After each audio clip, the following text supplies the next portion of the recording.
এই ভিডিওটা সেই ମାନଙ୍କ ପାଇଁ ଯୋଉ ମାନଙ୍କର ଡେଲି ଡେଲି ଝଗଡା ହଉଛି ପୁରା ମାରପିଟ ଉପରେ। ଶୁଣ, ଆମର ନା 6 ବର୍ଷର ରିଲେସନ ଆଉ 6 ବର୍ଷ ଭିତରେ 6 କୋଟି ଥର ଝଗଡା ହେଇଥିବ। ମାନେ କେତେବେଳେ ସିଏ ମତେ ବ୍ଲକ କରିଦେବ, କେତେବେଳେ ମୁଁ ତାକୁ ବ୍ଲକ କରିଦେବି। ସିଏ ଯେତେବେଳେ ମତେ ବ୍ଲକ କରିଦେବ ମୁଁ ବି ତାକୁ ବ୍ଲକ କରିଦେବି।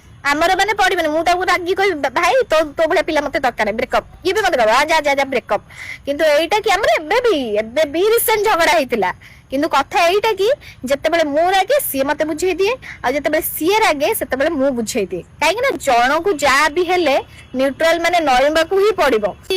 ଝଗଡାକୁ ନା ଏତେ ଧରିକି ବସନି, କାହିଁକି ନା ଗୋଟେ କଥାକୁ ଯଦି ତମେ ଧରିକି ବସିବ ନା ତାହେଲେ ସେ ରିଲେସନସିପ ବହୁତ ଖରାପ ହେଇଯିବ।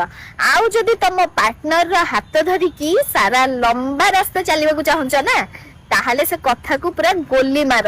ରାଗ ରୁଷାରେ କଣ କିଏ କଣ କହିଦେଇଛି ତ ସେଇ କଥାକୁ ଛାଡିକି ଦି ଜଣ ପରସ୍ପର ବସିକି ସେଇଟାକୁ ସମାଧାନ କର, ସଲ୍ଭ କର, ନା କି ହାତ ଛାଡିକି ପଳେଇବ। ତ ଏବେ ତମ ହାତରେ ଡିସିସନ, ତମେ କଥା ଧରିକି ବସିବ ନା ହାତ ଧରିକି ବସିବ।